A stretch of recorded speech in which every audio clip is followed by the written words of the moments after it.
Hello ladies and gentlemen, fuck intros because they're boring and let's talk about some video games. Today we'll be discussing some recent Counter-Strike Global Offensive woes, Hitman's serialization at the hands of Square Enix, and Yandere Simulators being banned on Twitch. Lego. So recently, Counter-Strike Global Offensive team Orgless, who had been sponsored by CSGO.One, a website dedicated to betting and trading CSGO skins, announced that they had quit after being asked to throw a match by their sponsors. In a pro community rife with accusations of cheating and a sordid history concerning legitimate play among the pro scene, such an action immediately raised eyebrows. Capital.One immediately used the tried and true defense of, "We were just testing you, bro," insisting that they were simply trying to identify where the team stood on such matters. But that begs the question, if Capital.One were really just trying to make sure that Orgless wouldn't in fact throw a match if they were asked it to, couldn't they have conveyed that in a way that wouldn't make the team, I don't know, fucking quit? Losing your sponsorship in a situation like this can literally mean the difference between being housed and fed or, well, not, and it's a pretty drastic move for any team to make. They've reached out to fans asking for help funding their travels to tournaments and, you know, the stuff they need to live. I guess the real question is this: why should we be surprised that a website dedicated to gambling is willing to do the same thing when it comes to more than just in-game skins? Of course, we probably shouldn't. But it certainly doesn't help out CSGO, a game with a pro scene that's notorious for illegitimate play at the highest levels. People who follow CSGO will undoubtedly remember teams Titan and Epsilon being disqualified from competing in 2014's DreamHack, which was the biggest CSGO tournament of the year, after both teams were found to have members cheating. More recently, in 2015, many prominent players have received bans. This, of course, is what happens when Valve starts taming the Wild West that used to be CSGO after letting such behavior go unpunished for a long time. Player SMN, who was also banned, said that as far as he knew, up to 40% of the pro community was using hacks.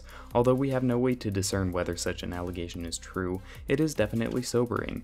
Whether it comes to Greenlight or their games, Valve seems to have a hard time making sure that things are as legitimate as they need to be. In other news, Square Enix has cancelled all Hitman pre-orders and announced that the game will be released episodically.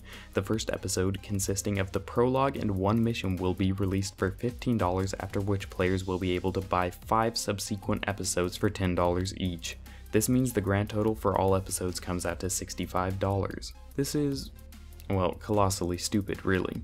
Episodic games have a huge drop-off in purchases from episode to episode, and of course they do. TV shows work because they're weekly installments if we're going to draw a parallel. Episodic video games are much more erratic in terms of release and don't give you any of that consistency, and it often creates a very fragmented and disjointed playing experience that only hurts the game instead of helping it. Why would I want to finish a game that I started almost a year ago when any interest I had in that game is long gone? I wouldn't, and most people probably wouldn't either.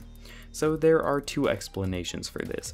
Either Square Enix is trying to cover up the fact that the game is still, after many delays, unfinished, and they're making the developer release the game in parts to cover up this fact, or they legitimately believe that they can make more money by serializing the game. Either way, I doubt that the results will end up in Hitman's favor. Remember, we're talking about a company that considered the first Tomb Raider a failure because it had only sold 6 million copies. If that's their bar for success, we'll probably see Hitman going announced as the biggest failure in the company's history. The real shame would be if the game didn't sell well and as a result was shelved because of Square Enix's poor decision making. All in all, this is just a dumb move on Square Enix's part with really no solid positives that would make it a good move for the Hitman franchise. And finally, for our last story, Yandere Simulator has been banned from Twitch, and apparently the fact that a game about a bunch of schoolgirls who kill each other, can be seen naked, have customizable underwear, and feature upskirt shots frequently was banned is surprising people.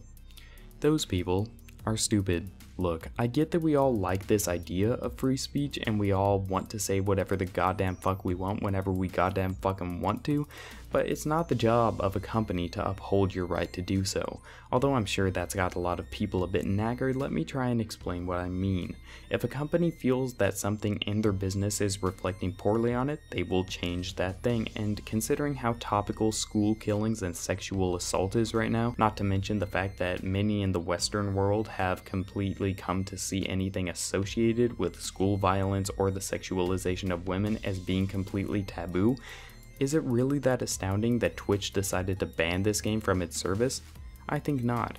Freedom of speech only protects you from the government censoring you. If a company disagrees with your product and decides not to represent it, you're shit out of luck. Besides, if you want to stream it that bad, nothing is stopping you from creating your own website dedicated to specifically streaming this game. What I do agree with, however, is that Twitch needs to be more consistent in terms of what games they ban. In fact, the developer of Yandere Simulator had a great quote about exactly that. Quote, "If nudity bothers them, I wonder why they allow Outlast to be streamed," he said. "If torture bothers them, I wonder why they allow Grand Theft Auto 5 to be streamed. If bullying bothers them, I wonder why they allow Bully to be streamed. If graphic violence bothers them, I wonder why they allow Mortal Kombat X to be streamed." He makes a strong point. Twitch often gives little to no reason why certain games are banned and others aren't. Of course, the notable difference here does seem to be in the game's caliber. The games Yandere's dev mentioned are all high-profile AAA titles, and if Twitch is simply censoring smaller games because they can get away with it while letting high-profile games unnoticed, then we do have a legitimate problem concerning the company's ethical business practices. Yandere dev has also stated that he is willing to change certain aspects of the game, but Twitch hasn't gotten back to him yet, and that lack of communication on Twitch's part is also frustratingly obtuse, to say the least. The company needs to solidify where they stand in terms of offensive content, and doing so sooner rather than later would definitely be preferable. Well, that about wraps it up for shit I found interesting today. Thanks for watching. See you.